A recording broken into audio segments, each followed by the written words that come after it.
Good morning, students.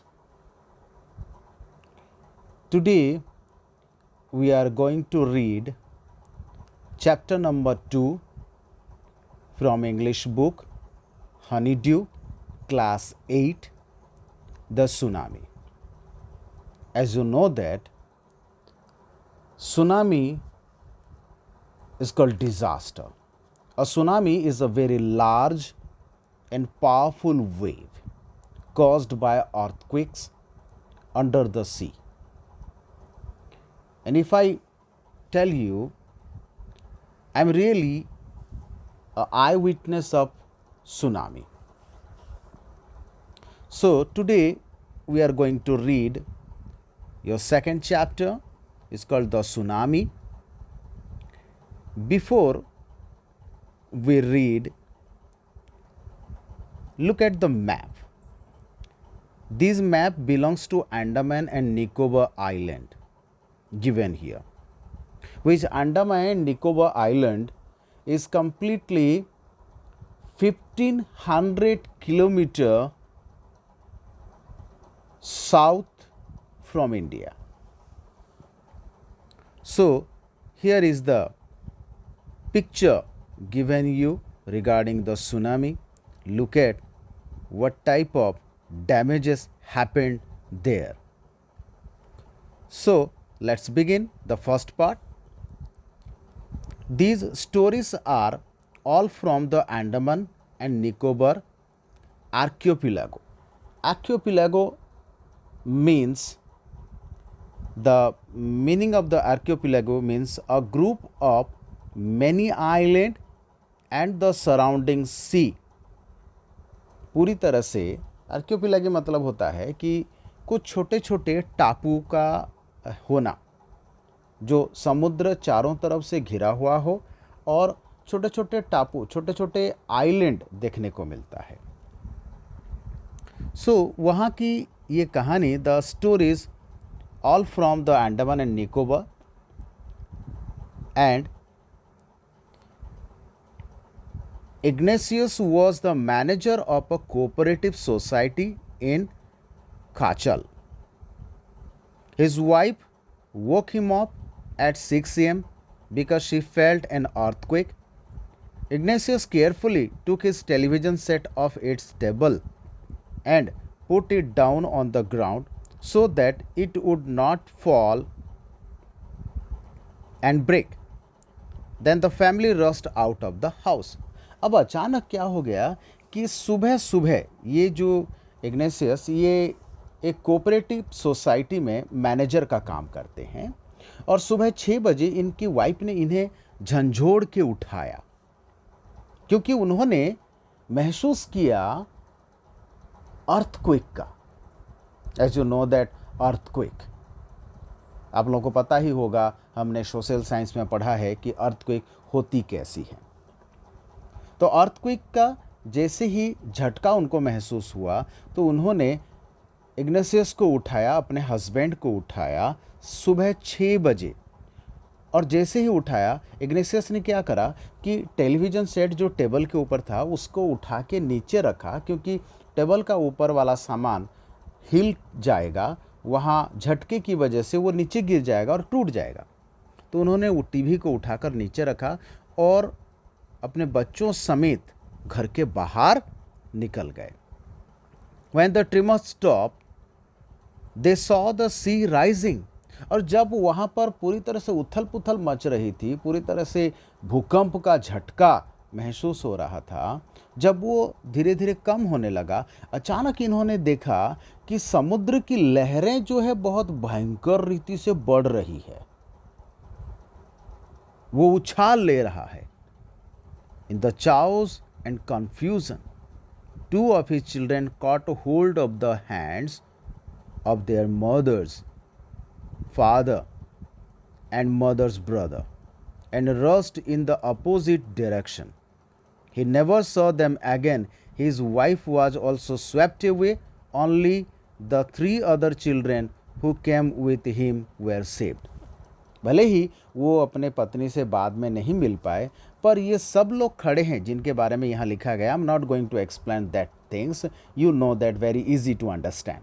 So वो वहाँ से बाद में सिर्फ 3 बच्चे उनको मिल पाए जो उनके साथ गए. Sanjeev was a policeman. The person belongs to this family, Sanjeev, was a policeman serving in the Kachal island of the Nicobar group of islands.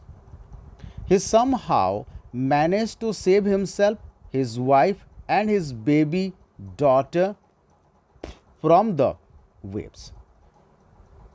कोई ना कोई कारण की वजह से वो अपने परिवार को बचा लेता है संजीव, अपने वाइफ को, अपने बच्चे को.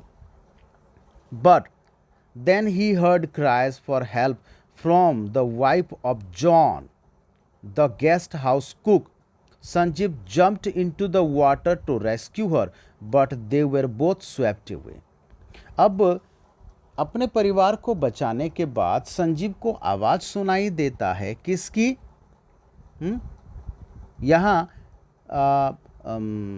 संजीव को आवाज़ अच्छी तरह से सुनाई देता है जॉन की वाइफ का, जो उनके गेस्ट हाउस के कुक है.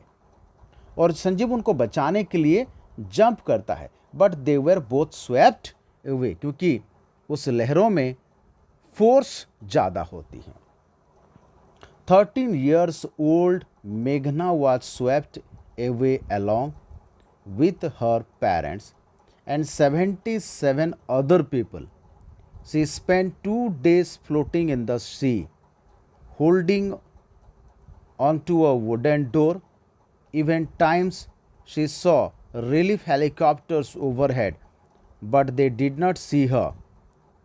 She was brought to the shore by a wave and was found walking on the seashore in a daze. What happened then? That girl Meghna swept along with her parents, and the next number given here, 77 other people also swept. और 2 दिन तक मेघना 2 दिन तक समुद्र में तैरती रही. उसको एक सहारा मिल गया था लकड़ी के दरवाजे का. वहाँ रेस्क्यू टीम हेलीकॉप्टर आई थी, पर वो उसे नहीं देख पाए. बाद में क्या हुआ कि समुद्र के लहरों ने उसे किनारों के तरफ धकेल दिया, और वहाँ समुद्र के किनारे चलते चलते वो बहुत ही कमज़ोर अवस्था में आ रही है. Then the next paragraph. Almas Javed was 10 years old. She was a student of Carmel Convent in Port Blair, where her father had a petrol pump. Her mother, Rahila's home was in Nankovary Island. The family had gone there to celebrate Christmas. Here, the other character mentioned Almas Javed, a 10 years old girl, and she studied in Carmel Convent. Very easy to understand. When the tremor came early in the morning, the family was sleeping. और ये लोग क्यों गए थे वहाँ पर? वो Christmas मनाने गए थे, क्रिसमस का पार्टी मनाने गए थे. और जब ये भूकंप और ये बड़ी बड़ी लहरें उठने की बातें उठी, when the tremor came early in the morning, सुबह सुबह भोर में जब ये समुद्र में भूकंप हुआ और भूकंप की वजह से सुनामी पैदा हुई, बड़ी लहरें पैदा हुई, the family was sleeping. उस समय परिवार पूरी तरह से सोया हुआ था. Alma's father saw the sea water recede. He understood that the water would come rushing back with great force. He woke everyone up and tried to rush them to a safer place. अब यहाँ पर एक व्यक्ति के बारे में लिखा गया है कि अल्मास फादर जो सोए थे, अचानक उनकी नींद टूटी और उन्होंने देखा कि समुद्र की लहरें बहुत ज़ोर से आ रही है और बहुत जल्द ही आ रहा है. तो उन्होंने सबको जल्द जल्द उठाया कि एक सेफ जगह पे जा सकें, एक सुरक्षित जगह पे जा सकें. As they ran, her grandfather was hit on the head by something and fell down. और दौड़ते समय अचानक कुछ उनके दादाजी के सर पे टकराया और वो गिर गए. Her father rushed to help him. Then came the first giant wave that swept both of them away. और उसके पापा अर्थात अल्मास के पापा अपने डैड को बचाने के लिए जैसे ही दौड़ के जा रहे थे तो अचानक बहुत ही बड़ी एक वेव वहाँ पर आया जो उन्हें बहा के ले गया. Alma's mother and aunts stood clinging to the leaves of a coconut tree, calling out to her. A wave uprooted the tree, and they too were washed away. ये लोग जाकर पानी से बहते बहते बचने के लिए इन्होंने नारियल के पेड़ को पकड़ लिया, नारियल के पत्तों को पकड़ लिया, पर वो नारियल का पेड़ भी जड़ से उखड़ गया और ये बह गए. Alma saw a long wood floating. She climbed onto it. Almas ने देखा ढेर सारे पेड़ तैर रहे हैं, ये एक पेड़ के ऊपर चढ़ गई. Then she fainted. बेहोश हो गई. When she woke up, she was in a hospital in Camorta. From there she was brought to Port Blair. The little girl does not want to walk about the incident with anyone. The little girl does not want to talk about the incident with anyone. She is still traumatized. What happened? वही छोटी सी लड़की इतनी भयंकर रीति से shock में आ गई, उसके अंदर इतना खौफ बैठ गया जिसकी वजह से उस घटना के बारे में वो किसी से भी बात करना नहीं चाहती. Then part second. Tilly Smith, a British schoolgirl, was able to save many lives when the tsunami struck Phuket Beach in Thailand. Though she has won a number of awards, her parents have not allowed their daughter to be interviewed on television and made into a heroine. Why do you think they took that decision? Then another story here that belongs to tsunami is called, there is a girl named called Tilly Smith, a British girl, and during this tsunami period she was in Phuket Beach, Thailand, where she wants to save many people. Though she has won a number of awards. अब क्या हुआ कि Tilly Smith ने बहुत सारे लोगों की जान बचाई जिसकी वजह से उसको ढेरों अवार्ड मिले, पर उनके माता पिता नहीं चाहते थे अपनी बेटी को टेलीविज़न में इंटरव्यू दिलाना, क्योंकि वो नहीं चाहते थे पब्लिकली हो. Why do you think they took that decision? आपको क्या लगता है कि उन्होंने क्यों ऐसा कहा, क्यों ऐसा सोचा कि हम अपनी बेटी का इंटरव्यू टीवी में नहीं देना चाहते हैं और उसको एक हीरोइन बनने में मदद करना नहीं चाहते हैं? Why all these things? Now here is a story from Thailand. अब थाईलैंड की एक कहानी को पढ़ेंगे. The Smith family from Southeast England were celebrating Christmas at a beach resort in southern Thailand. ये इंग्लैंड के एक परिवार हैं जो क्रिसमस सेलिब्रेट करने के लिए आए हैं थाईलैंड, और किसी एक बीच में, छोटा सा बीच में, साउथर्न थाईलैंड के छोटा सा रिसोर्ट में रहकर ये क्रिसमस सेलिब्रेट कर रहे हैं. Tilly Smith was a 10 years old schoolgirl. Her sister was 7 years old. Their parents were Penny and Colin Smith. Their name written here.